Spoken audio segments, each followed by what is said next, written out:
Hello, entrepreneurs, dreamers, business owners, and happy people with high hopes. Welcome to Cashflows with your host, Cash Matthews.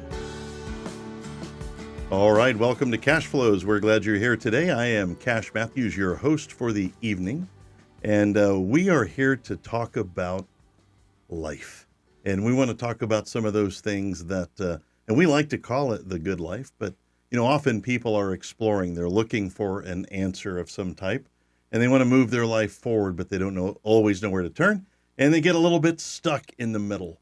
And I always call that I don't want to go to the grave with the music still in me. Mm-hmm. And so I'm just, sometimes in life, though, we get stuck, and then we learn later that what we got in trouble for in the third grade is the answer when you're 62 years old, and that is copy off your neighbor. I got busted in the third grade. I won't go into it for very long, but I found out later in life that it's one of the best attributes that you can do. Here at Cashflows, we bring in people from the community that are doing things, that are taking action, that are in motion, not perfect motion. They're just in motion. And we believe that action cures everything. And so we call that a philosophy of fire, aim, ready. The acronym is FAR. So if you'll do it this way, you'll go far. Very nice. All right, so we're excited about that, and bringing entrepreneurs together, bringing family people together. The questions might be about business or life or relationships or money and finance. And in a little bit, we're going to talk about some financial items about getting out of debt. For most people, when they get married, it's till debt do us part. Is that funny? That's true. I like that. So true. Okay, and we're going to talk a little bit about that. But before we do, we're going to introduce our executive producer and my friend, Mr. Kenneth Bockham. Kenneth, thank you for being here today. You're welcome. Thanks for having me. Yeah, that's this Cashflows podcast that we've created has been a lot of fun. Yes, it has been. I've enjoyed it a lot. I don't know what episode we're on, but it feels like 1 million. It's getting pretty close. Yeah. We're closer. Yeah, that's right. But what a great job you've done and made it very comfortable for everybody. So thanks for all you do. Thank you. I'm happy to be here helping out Tulsa area entrepreneurs, as are you, and just grateful to be able to be a part of this show with everyone. And now I know that you're an author. You're also an avid reader. You love learning. You love teaching. And I'm wondering if you can tell us in like 35 pages or less, tell us a little bit about developing a market, Cash. You and I all the three of us are all part of this thing called the Business Owners Networking Group. And there is a caricature personality out there when people go into a business, whether they're selling something great or horrible or, anything in between. And the number one question from people going into an entrepreneurial endeavor is, where do I get my clients? You have an idea, the idea is good. And I don't care if you're an attorney or a dentist or selling skincare or real estate or mortgages, you have to find a way to create people who use your service or product on a continual basis. Some people would call it, hey, where do you get your leads, man? Mm-hmm. And that's one of my least favorite. Where do you get them leads? And I'm like, I don't know. I don't think about it that way. And, how do you get new clients? Like, I don't get clients. In this, I'm in the world of personal finance. And we're going to talk about personal finance in a little bit, but a greater thing to think about is how do you develop a market for your business where you are top of mind, where you are next in line to be the next person, to be referred out for a particular skill. You're a photographer and a video guy and now a podcaster. Of course. And you want to be next in line and you want people to know you exist. So most people in the world of entrepreneurship go through three phases. Phase number one is starvation. That is, you're just not very good at it. You may not be very good at the thing. You don't know how to market yourself. You don't know how to run a business. And you just keep hitting the nail squarely on the thumb. And that's just one of the things in business. The second stage is you're getting by. You're doing okay. And the third stage is overpaid. The overpaid people developed a market. They developed, I don't want to use the word reputation, necessarily, but they developed a system that kept them in front of the people that need what they do, and they have the money and the wherewithal to purchase from you. Mm-hmm. That's called developing a market. Really, this is about a 4-hour seminar that we could do, and we'll talk more about developing a market as the cash flow show goes on. But today, just for a few minutes, how do you develop a market that wants to buy your stuff? Yeah. And the first thing you have to get past is this idea that you're a salesperson.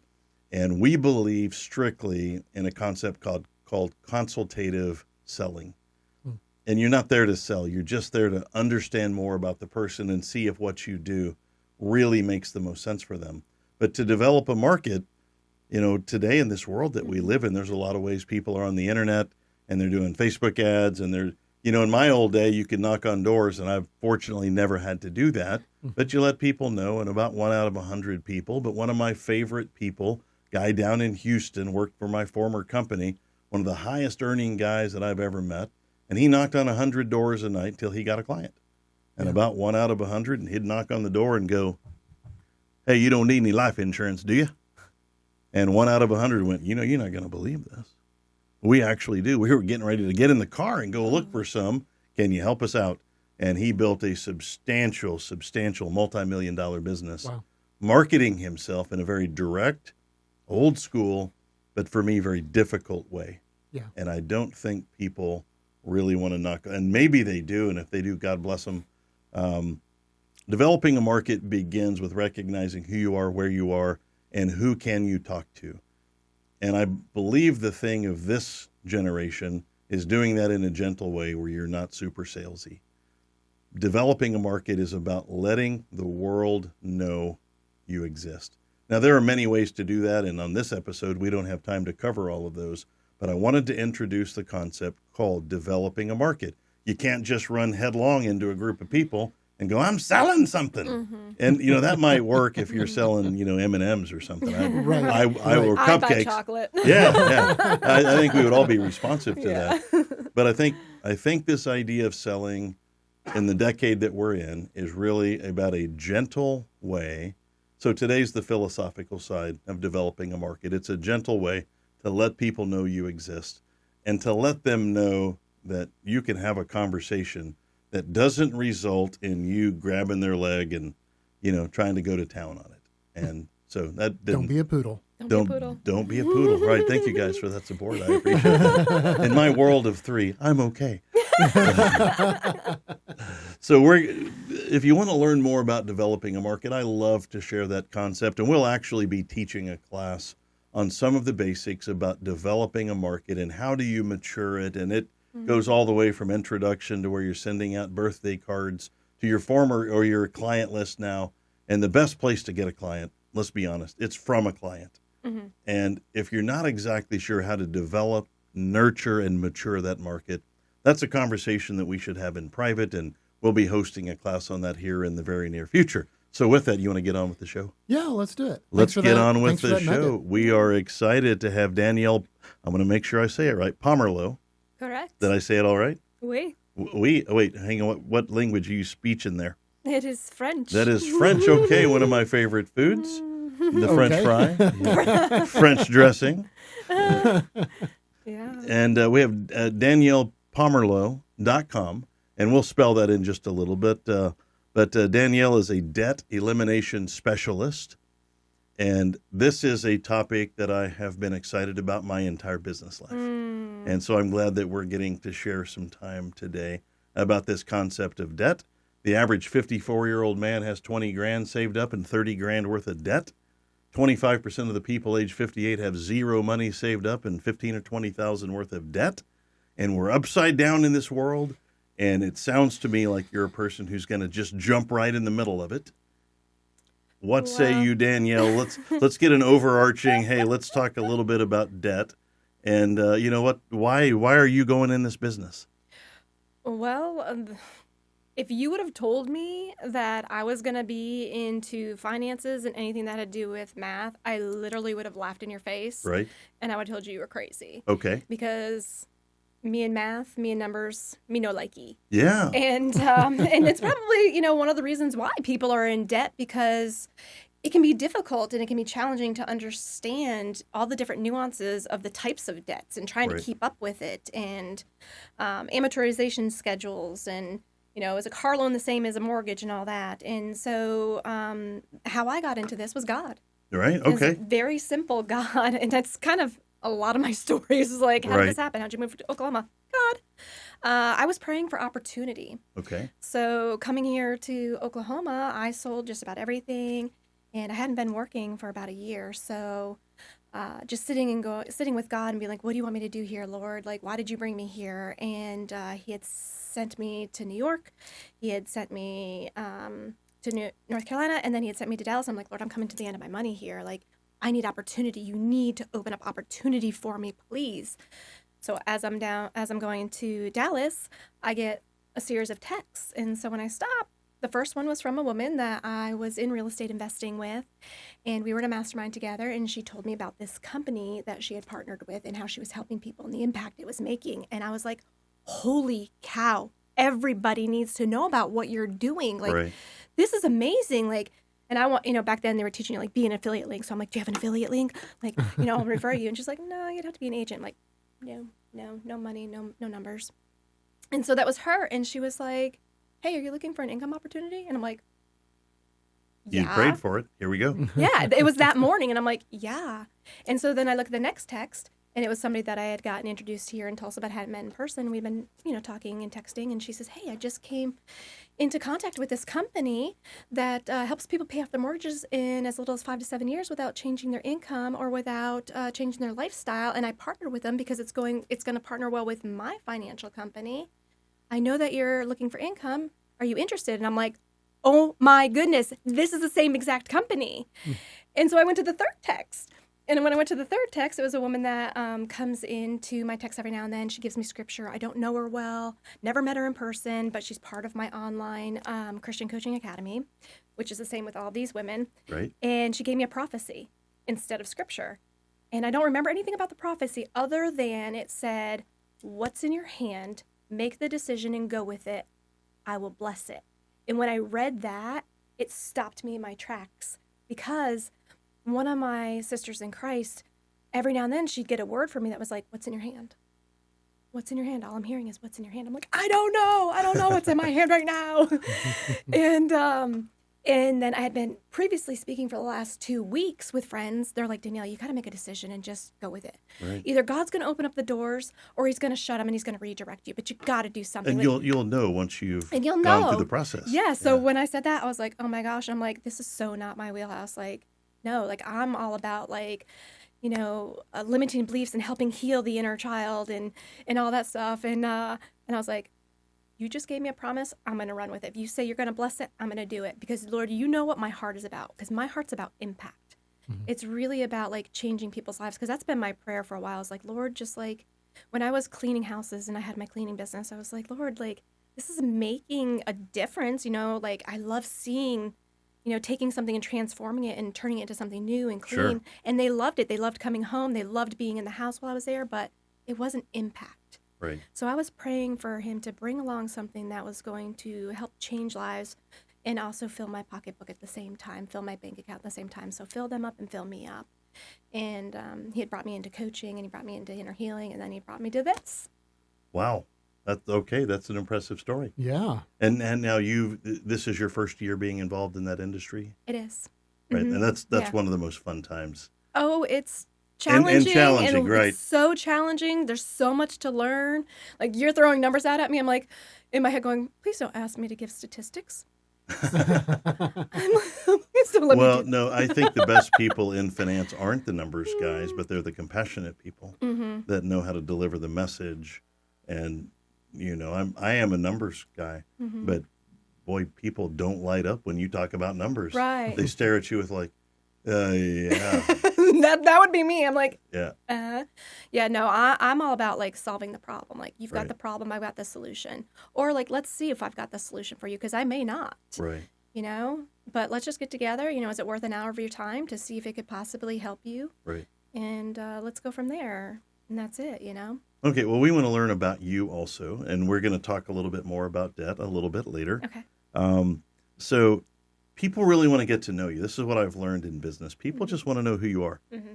And, we had a meeting this morning with 20 new people in the room, and I was just trying to share with them who I am as a human. And I told them a funny story about my dad's funeral, and they looked at me like, really? You really did that? I'm like, oh, yeah, I really did that. And like, okay, you're not right. But it was funny. Mm-hmm. And that's really what I did. And I think the best thing that you can do in business, in fact, I think the greatest compliment you can pay to another person is just be yourself Right. around them. Right. So that's Everybody else is taken. So that's right. Yeah. So now we're going to dig in and find out a funny story about you that you would like to share with our listeners. Anything, I mean, don't make me do it because I got 100. I want to hear yours. I'm tired of hearing mine. Oh, golly. I mean, it could be the time that I went through my parents' house when I had no money and moved back home and my son was young, and I went through and wrapped up all their, all the stuff they had unopened over the years and repackaged it, and they didn't have any clue. Or it could be the time that, I think I'll go with this one. So we were in Myrtle Beach. My parents were down visiting. I was in North Carolina, and we left my cousin at home. We lived together. And all of a sudden, I started getting a couple pictures, and I'm like, what is this? It was a 5-foot blow-up purple alien, and he had it standing in the living room holding the vacuum. And he said, I hope who is it that comes for illegal aliens? Like, is it ICE? Oh, yeah. Right. Yeah. Like, whatever that acronym is. I hope Yeah. they don't come and arrest me for having a illegal alien come help me clean my house. Oh, And I was just like, oh my gosh, you're not right. And then like these pictures would start trickling in every half hour of the alien doing different things. So the next one was the alien was like in the fridge looking for food. oh, wow. And then the next one was the alien at the stove cooking. And then it was at the sink doing dishes. So I was getting these consecutive. And so my parents and I were laughing so hard. And we were just looking forward to these pictures coming in, like, what's he going to do next? So when I came home, we had the stairs to go up into the living room, and he had it hanging over the stairwell. So when I looked up, it was, like, in my face. I was like, ah! So that began the saga of, like, hide the alien to try to surprise you in different ways. So like the alien would disappear and then it would show up in areas like you wouldn't expect it. Like you'd open up the bathroom door and be standing right there. Or you'd open up a closet door and be there. And so that went on for a couple of months until we had no other places to like really play with it anymore in the house. And we had neighbors that lived on the hill with us. We were the only two people on the hill. And it happened to be around October. And my cousin had got up in the middle of the night and he looked out the window for some reason and he saw what looked like a hologram of a woman. So when we had gone over the next day, he's like, I really love your Halloween decorations. That hologram of the woman is amazing. And the neighbor was like, I don't know what you're talking about. And he's like, oh, whatever. He's like, whatever, because it was all decked out for Halloween. And she's like, I don't know what you're talking about. He's like, the hologram woman. She's like, I don't know what you're just talking about. And he's like, no. He's like, there's a hologram woman. I saw her. And she's like, yeah, no. So she went and talked to her boyfriend, and he was like, yeah, no hologram woman. And I was like, whatever. They're pulling your leg. And he's like, I believe she's pulling. I saw that. So then, she texted back about that, and I was like, you know what? I'm like, let's mess with them. I'm like, let's take the alien and let's put it at the end of the porch, at the covered porch, like it's looking around, and let's just wait until she notices and sees if she takes the bait and like see if she'll play with us. So we had it out there for a couple days, and she was like, hey, nice purple alien. And I was like, oh my God! I'm like, I'm so excited. And I was like, okay, tell her, I don't know what you're talking about. So we did that. She's like, whatever, you got a purple alien there. And I went and I pulled that alien away so she couldn't look or take a picture of it. And so I pulled it out. And then, so that began the saga of like putting the alien in different places for her to be able to see. So one day I put it in the window up front, and she came over. We were outside with duck eggs. And she goes, oh, there's your purple alien. And on cue, without even having to talk to each other, we looked at the window. We looked at each other. We looked at her, and we're like, I don't know what you're talking about. We don't have a purple alien. She's like, whatever, it's right there. It's right there. And we're like, sorry. Her boyfriend comes walking up, and he's like, oh, what are you guys doing? And she's like, oh, they're trying to convince me that there's not a purple alien there. And he looks at the window and goes, I don't see anything. Oh, it was Beautiful. fantastic. It was fantastic. So then that created, like, I would put it, like, behind a tree. I literally got dressed up in camouflage, and I dressed the alien camouflage. And I went through the woods crawling on my hands and knees because I kept making it get closer and closer and closer to their house. I put it in the pasture. It was picking up horse poop. And then when she saw it, I went and took it out. So then finally, like, I put it in the bushes next to her house. So it was, like, peering through. And yeah, we just had a blast until one day it disappeared. And I was like, oh, I'm like, they took it. I'm like, I wonder if they're going to do a ransom. I'm like, I wonder if we're going to get a ransom note. So we waited and we waited and we thought, oh no, like they stopped playing. Oh, it got a hole in it. So we thought like maybe like they stopped playing. And then one day, my cousin was like, hey, go to the garage. And I'm like, why? He's like, just go to the garage. So I went out to the garage. I didn't see anything. I looked through the door, and there was the alien, half inflated, with his pants off next to him. And he had wine bottles all around him. Oh, gosh. And he had, like, fashioned, like, this cork thing, and he put, like, X's across his eyes to make it look like he went on a bender drink. He came home, and that's why he was missing. So the first thing people want to know about you is you're a troublemaker. I just like to have fun. Yeah, okay. Be creative. I may or may not have done some things like that. We'll do that in another show. I was going to ask what people would be surprised to know about you, but I think you answered that in the first go-round. What else would people be surprised to know about Danielle Pomerleau? I've signed the Berlin Wall. Wow. Oh. Yeah, my dad was in the military, so when I was younger, we moved over there and we rodeoed. So my mom barrel raced and rescue raced. My dad judged bulls. And when my brother got old enough, they allowed him to start calf roping and trick roping. And I was too young, and I was very angry about that because I wanted to barrel race, and I thought I could be all of those women out there. I'm like, I'll show them a thing or two. And so I was able to do some like the clown acts and stuff. But yeah, so that would bring us places every month. And so we went to Berlin, went to East Berlin, went through Checkpoint Charlie. And when we got there, they followed you around with machine guns behind you. And you were only allowed to go to the places that you said you were going to go. And you had to take like this lecture for 2 hours on like driving there, and like you couldn't make U-turns, like they would arrest you, and we missed a turn, and I was like, oh, we're all going to jail, oh my gosh, because we didn't follow the rules. But yeah, so you got to see the guards with the machine guns standing there, and we walked the wall for like 2 hours looking at all the graffiti and everything like that. And my dad and my mom were talking about like how if you sign the wall, like they'll shoot you. And so by the end, we're like, okay, let's sign the wall. I'm like, no, they're gonna shoot us. And I was so scared to sign that wall. Wow. Signed it in green pen. Yeah, I remember. Wow. Mm-hmm. Yeah, I've seen pieces of the Berlin Wall, and what a historic thing. I mean, it's just the whole concept of it. Mm-hmm. Wow. Yeah. Have you seen it before? Not in person, no. I mean, not the whole thing, but Right. just in pieces. Just of photos. Just photos. Yeah, there was a display up in Dallas, and we're going actually back there next month. Cool. Well, keep an eye out for Danielle and green pen. Oh, I have this hope. I have this hope that piece didn't get destroyed, and that someday I will be reconnected with it. They saved a bunch of it, and and they're on display places. Yeah, so I yeah. have that hope that one day, like, I will see my name. I'm That like, would oh be my cool. gosh, that's me. There it is. Yeah, there it is. I do. Okay. So I want to talk philosophically with you, and our goal is to get to know you better. And so can you imagine a world with no hypothetical situation? But here's a hypothetical situation. You got all the money you need. Money's fine. House is fine. What are you doing with your time? Oh my gosh. And you have to do it for maybe the rest of your life. The rest of my life? Let's talk about the rest of your life. Oh, okay. So money's not an object? Money's no object. I've got a 1,000-acre farm with a couple ponds on it. Yes. I've got cabins dispersed on one side of it. That's going to be for people to come get, restored, have respite, relax, rejuvenation. Yeah.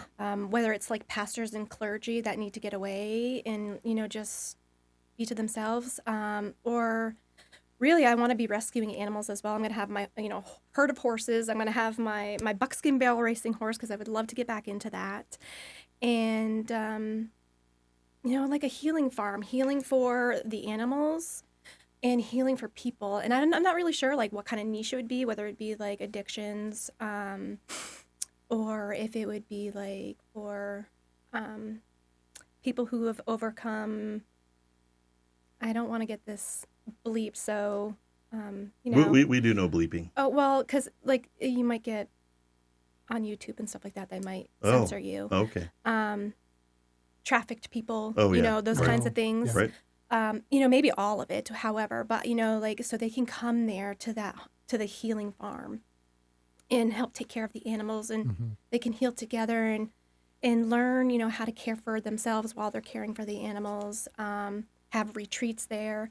I want to go on mission trips. I want to go to Africa. I want to be where, like, people don't see the gospel or hear the gospel, and because they're ready for it. They're like, miracles are happening all the time over there, and just, like, go do mission trips there.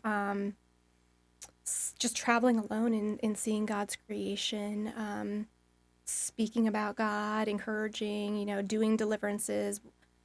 I'm all about God's work. Does your 1,000-acre ranch, you said it has 2 ponds?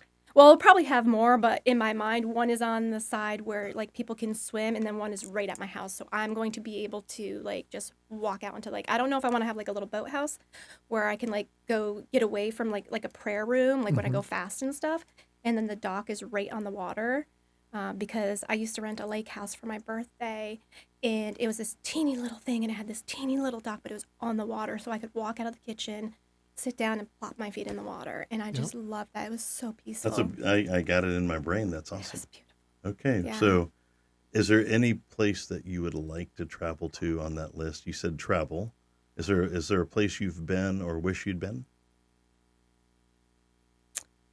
Italy comes to mind. Right. Anywhere old world where you can step back in time and, go back to the castles, like going into Germany and going to the castles.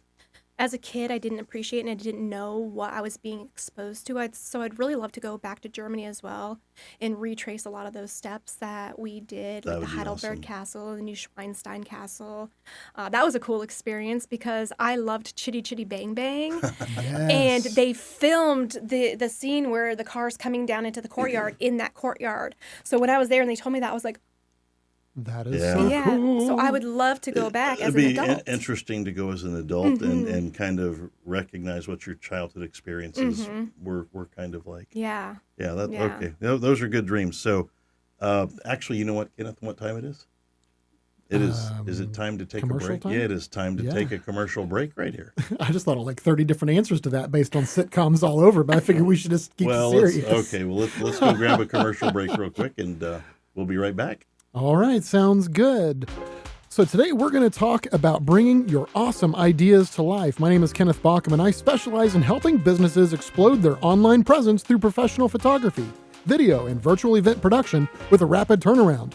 It's commercial photo and video services with a personal touch. Learn more at kennethbauckham.com. Thank you, sir. You're welcome. And I think you need to add, podcast executive director extraordinaire. There I don't we know go. what the acronym is for that, but it's, the PCDCEC. Something like that. Yeah, I don't know. Very cool. We are here today with Danielle Pomerleau, and she is a debt elimination specialist, but we're learning about her as a person as well, and, her history and her background and some of her goal. I love to sit with people and talk about goals and dreams, and I think playing What If is one of the most fun things that we can do. What if the money was right? And we actually do that and talk about that in some of our, conversations where we go out and speak about, if the money was all fixed, what would you do? And then you kind of get to learn the heart of the person. And inevitably people talk about the things that you speak of, about, I love taking care of animals. And, I think your dream and your goal for that is beautiful. I hope that happens for you. It will. It's when it happens. There you go. All right. When it happens, because we're going to prophesy and speak it into existence. Okay. Well, so let's talk about writing a book, because I want to know that if you could write a book tomorrow, first you probably could write a book tomorrow. You've got a lot of experience with Purple Aliens. Yeah, he randomly showed up on the doorstep. We didn't even know where he came from, so that's what made it even more fun. I kind of think that somewhere in your book cover, there needs to be like a purple alien looking out from behind the porch or something. Oh my gosh. One thing I didn't tell you about that was because that was such a long saga. I mean, it was like 4 months long and our family knew about it. We actually put together a calendar. And we sent it to our family members for that's so Christmas great. of all the pictures and everything we did with it. Troublemaker. A calendar is like a book. It's like a 24 if you count it up the proper way, but a Right. 24-page book for 12 Right. months, yeah. There you go. Right. Yeah, it is. Actually, 365 days you had to write about. There it is. Each segment wasn't very detailed, but very good. So, if you wrote a book tomorrow, what would it be about? There is many to choose from. But the one that I'm actually working on right now is the lessons I learned while driving in the storm on what it's like to be a bold, courageous, confident leader. Now, is that a literal storm? It was a literal storm. It was a literal snowstorm. And so God had taken me on this journey. He told me to go to this dance revolution. It was a couple hours away. And I knew it was going to storm. I knew my car was not going to handle well in it, even with the all-season tires it had on. But I was just like, I don't know about this. So I packed like a week's worth of food just in case I got stuck. I put my army sleeping bag in there and all kinds of sleeping bags just in case I got stuck on the road. And got there in enough time to see like a dancer showcase in one thing. And then turned right back around the next morning. He woke me up at like 5 a.m. and I knew he woke me up. I'm like, well, what do you want me to do? And it was like, go. And I'm like, well, go where? Like, go home or, go to the thing I came for. It was this dance conference. And I'm like, what do you want me to do? I'm trying to bridge this because it could be very, very long. Okay. My testimonies can be very long. And I was like in a lot of trepidation because I did not want to get stuck on the road. I did not want to be out in the cold. I didn't want to be putting myself in danger or other people in danger. And so I prayed on it and he said, go home. And I'm like, why would you bring me here to just stay for a couple hours and then turn right back around and drive back in the storm? And then he revealed it to me while I was driving. And I was so tense. And I came from New York. I'm used to driving in it. But I knew my car. And so I was just like, I literally was crying. Because I'm like, I'm scared, Lord. I don't know why you're doing this. I don't know why I was scared because I know you're with me. And then my friend called to see if I had left. And he said a couple words to me. And I wish I could remember what those words were that were so poignant that literally like stopped me in my tracks. I'm like, you're right. Changed my attitude. And I was like, I'm good. Wish I could remember. Don't. That's all right. And along the way, as I came across these different scenarios, God dropped in the lessons to me, and I was like, oh. And then finally I was like, oh my gosh, now I get it. You're teaching me what it's like to be a bold, courageous, confident leader. Okay, so I had to hit record on my phone to record it because, obviously I couldn't write. But there's all these, like different scenarios of, when you're going to step out and you're going to do what God is asking you to do, you're not going to see the road ahead of you and that, the white out storms. Right.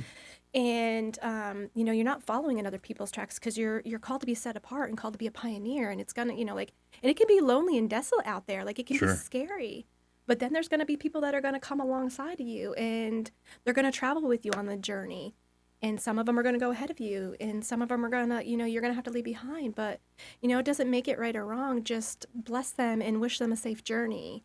And, some of the decisions that you're going to make aren't going to be the best decisions, like getting up an exit ramp where, you're going uphill and you're starting to like, you know if you're going to make it. And then the gas station's not open and you're like, I've got to go. And it's like, Lord, you just need to bring me a gas station because I'm not going to make it. Yeah, lots of different scenarios. And like, there's going to be obstacles in your way and you're not going to, you're going to have to make decisions on whether you're going to go around it and take that risk because that person in front of you is being dangerous, and so whatever the scenario is in your life, or are you just going to wait and allow him to take the obstacle out of your way? And if God is going to, bring you to it, he's going to bring you through it. Right. So I was having some, trepidation about like, okay, how am I going to get from the exit to my house? Because we had 14 inches of snow, which we'd never get. Like we don't get snow there. And they don't plow there because we don't have the resources. And so I was like, I live a mile away, which is not bad, but it's 14 inches of snow. I'm in skinny jeans and my cowboy boots, which means snow is going to go down in there and it's going to be miserable. And do I bring my food with me? Because I packed my entire fridge up, right? So I'd have nothing at the house. So I'd be home for maybe 5 days before they come plow because it can take that long before they can plow. Or, like, do I bring my clothes with me? Because I brought everything.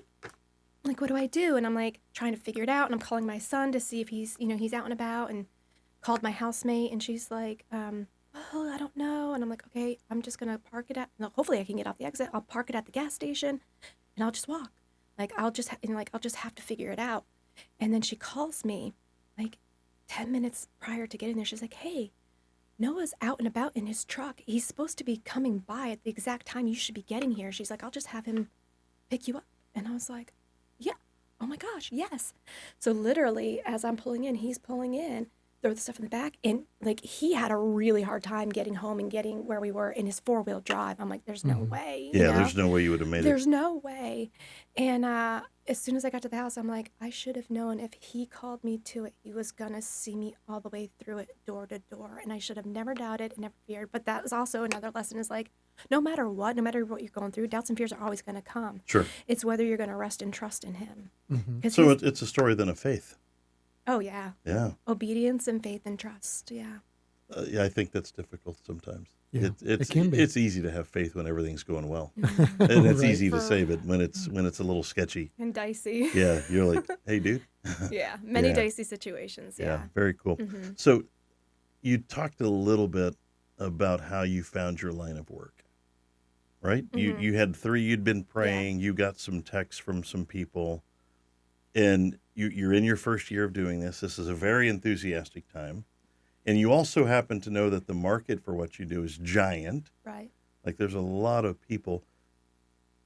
As you're out in the world, how do you see debt affecting not the finances, but the family, the relationships? Oh my gosh. I mean, money affects every aspect of everybody's life. Right. And so one of the common things that people stress about and then they argue about is money Right. and debt and how it's affecting them, right? Like, can we afford this? Can we do that? Can we go on vacation? The burdens of like moms having to go back to work and not be with their kids, or dads having to work 2 jobs, and then how are we going to afford the babysitter? And so, and then people not being able to live in joy and living below what God has created us for, which is to be in joy and in the overflow. So, just every aspect of their life, debt is they have to make decisions based off of like, can I make the bills, and can we do this? Can we take that vacation? So yeah. Yeah, it's it's one of the, and it's prevalent, but it's a lot of people don't talk about it, and I think they approach it with an element of shame. How do you work through the shame to talk to people about the subject of debt? Well, just knowing like everybody. Well, I turned it on airplane mode and I turned it on do not disturb, but apparently my alarm was set. I apologize for that. Just letting everybody know, like, it's something that we're taught. Like, you grow up, you go to college, so there's debt. You get a car, that's debt. Like, debt is considered normal. So just letting know, like, you're not alone. Like, Right. everybody struggles. Like, even people that are making a ton of money, they're still Oh, yeah. struggling, right? Just because you're Yeah, it making more money doesn't not matter how much you make. It Right. matters how much you keep. Exactly, because you're creating more debt. It's like, oh, well, we can afford that. And so, like, you're still Yeah, Up- so what I learned up-leveling, is that yeah. your level of misery follows Right. you around. right. And it's okay, because I'm here to help, and I'm not here to judge you. Right. I'm really here to help you because I want to see you happy. I want to see you being able to play with your kids. I want to see you and your husband loving on each other again Right. and going back to that honeymoon phase and being able to date each other again, because Right. you can go on that, that date night, and you Right. can afford the babysitter to be able to go on that date Right. night. So, I mean, there's so much to learn about this. Mm-hmm. And people can find you at DaniellePomerleau.com. Mm-hmm. They can also find you on Facebook. Yes. They can find you in the Tulsa Business Owners Networking Group. You've become one of our friendly, prominent members that everybody knows. And what has your experience been good with the B.O.N.G? Yes. And you know what's really interesting, Cash? Doing a lot of reflecting is, and this came as a surprise to me. I was in another business. It wasn't a networking group, but it was a Christian coaching academy, and Right. I threw myself in there, and found that I did a lot of things that I hadn't done before. I was really stretching myself, and I Mhm. became a big face on there. And when it came to the bong, it was different. And I don't know why it was different. And I was seeing everybody making friends, and like I was seeing like the friend groups, Right. and I started to shy away. And I'm like, but I did that in that group, and I made a huge network of friends. Why is this so different? And so I noticed it was bringing up some triggers from childhood in high Oh, wow. school, and it was hitting some wounds, and I was like noticing thoughts I was having, and I was noticing I wasn't showing up the way I wanted to, Right. and I had to take a hard look at that, and I was realizing like, okay, like this is bringing up stuff that needs to be healed in me. Right. And after talking to some other people, they were saying the same thing of like how this community has helped bring things up and bring to awareness stuff that needs to be healed, or like just having that safe place with people that you've made friends with Right. to be able to be authentic enough to heal or to take those steps forward. So, and you know, what I like about it is that, you know, not everybody's going to be for everybody, and that's okay. Oh, yeah. That's It doesn't matter. And it's like, here's what we're doing. Come. yeah. It's my whole goal in getting started. I just wanted to make a few friends, Mm-hmm. and I remember we were early like, man, it would be great if we could get 50 people in this group, and we've had 50 people apply today, Yeah. and so that's we're looking at it. But you know, it's just a unique thing Mm-hmm. that exists at the moment that we're all enjoying. Mm-hmm. And we've made friends, and we're, you know, you and I had dinner at Stephanie's house, and I had a blast. And, you know, it's just a very, I don't know, it's just a very different kind of lifestyle that I haven't lived before. Mm-hmm. And- Well, it's because your intention was to make friends that you can network with and build business Right. with, and maybe not, you know, like maybe, you know, I still have, Right. 2 years in, I still haven't gotten around to talking about my business. I know at some point I might do that. Mm-hmm. And, you know, Kenneth did a nice ad for us, Yeah. you know, on our business. But, you know, it's just been an interesting thing, and we are very glad that you're part of it. Well, thank you. I appreciate So it. It's a do- pleasure to be a part of it. Do you have a hot golden tip that you would like to give to our listeners? A golden nugget? Is there one thing that you would tell entrepreneurs just getting going? Was the golden nugget that came through to me as I was here, because I'm like, what's it going to be, Lord? Was that just follow the Lord. He's got better plans for you than you can ever imagine. And For I know the plans I have for you. exactly, like, and do it scared, and do it when it doesn't make sense. Right. Because you don't know what he's setting up, and he's always going to set you up for success. Right. Always. And so it may not make sense. It might make sense 5 years down the road, Right. maybe 15. But if you don't do that one thing, you're never going to get set up for that. And, you know, it's going to go on a whole different trajectory. And just listen for his voice and just keep letting it stretch you, and keep letting it stretch you, because God's going to stretch you. Oh, yeah. And anything you do in entrepreneurship anyway, you've got to stretch yourself. And Right. so he's got the best plans for you. And also, like, you know, I know we have people that'll be listening that aren't believers. Right. And I just invite you to just, you know, say, hey, you know, like, God, if you're real, you know, like, what's this girl talking about? You know, if you're real, show me, you know, like, and when he shows you, because he will, you know, if you ask him for a sign, he will give it to you. Right. And when it comes, don't dismiss it, because he's giving you what he's asked for. And, you know, he's been giving you signs your entire life anyway. So, you know, this is your confirmation. We said that was our closing message today in our event, Mhm. was if you ask God for advice, take it. Take it. Don't dismiss it. All right, we are here with Danielle Pomerleau. DaniellePomerleau.com. You can find her on Facebook as well. She is a debt elimination specialist and a character, maybe a bit of a troublemaker. With ask her about the Purple Alien. So, Kenneth, you ready to wrap this up here, sir? Sure, let's do it. Okay, well, first, thank you for those who are listening and watching for being here today. You know, it is interesting to work towards a goal locked arm in arm with a bunch of other people. And we think this is just a great place where you can get a few tips and make a few friends and move forward in your own journey of fire, aim, ready. And so for today, be nice to each other. Let's make good decisions for our families.